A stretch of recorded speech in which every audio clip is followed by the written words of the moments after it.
The crisis has been resolved, but this respite is temporary. We're bound to have more standoffs and brinkmanship in Washington in the months and years ahead. To understand why, you must recognize that for the Tea Party, the stakes could not be higher. Republican Senator Ted Cruz put it plainly at the recent Values Voter Summit in Washington. We're nearing the edge of a cliff. And our window to turn things around, my friends, I don't think it is long. I don't think it's 10 years. We have a couple of years to turn this country around, or we go off the cliff to oblivion.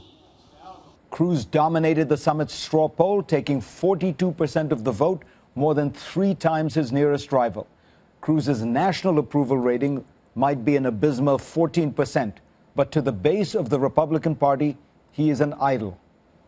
The current fear derives from Obamacare and what it will do to America. But that is only the most recent cause for alarm. Modern American conservatism was founded on a diet of despair. In 1955, William F. Buckley Jr. began the movement with a famous first editorial in National Review declaring that the magazine stands athwart history, yelling stop. Hardline conservatives have been yelling stop ever since.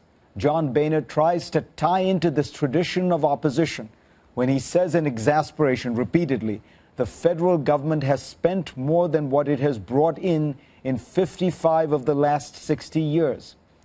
But, one might respond, what have been the results over these past 60 years?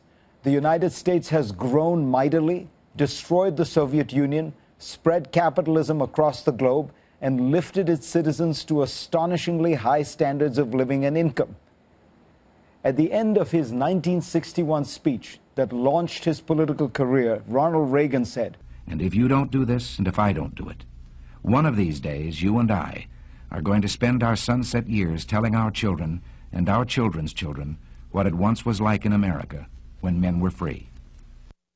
But the menace Reagan was warning about, Medicare, was enacted. It's provided security to the elderly. There have been problems regarding cost, but that is hardly the same thing as killing freedom.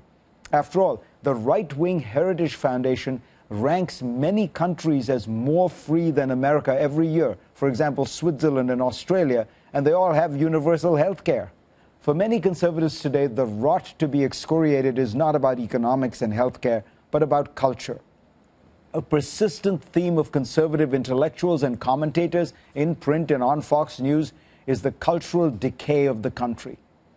But compared with almost any period in U.S. history, we live in bourgeois times in a culture that values family, religion, work, and above all, private business. Young people today aspire to become Mark Zuckerberg. They quote the aphorisms of Warren Buffett. They read the Twitter feed of Bill Gates. Even after the worst recession since the Great Depression, there are no obvious radicals, anarchists, Black Panthers, or other revolutionary movements, except for the Tea Party. Now, for some tacticians and consultants, extreme rhetoric is just a way to keep the troops fired up. But rhetoric gives meaning and shape to a political movement.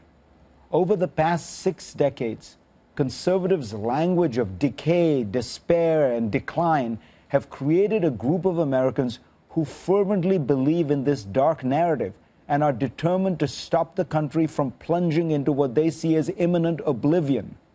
They aren't going to give up just yet. The era of crises could end, but only when this group of conservatives makes its peace with today's America.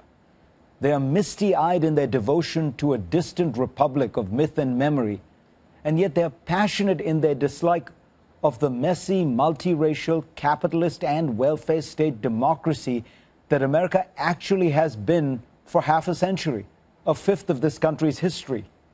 At some point, will they come to realize that you cannot love America in theory and hate it in fact?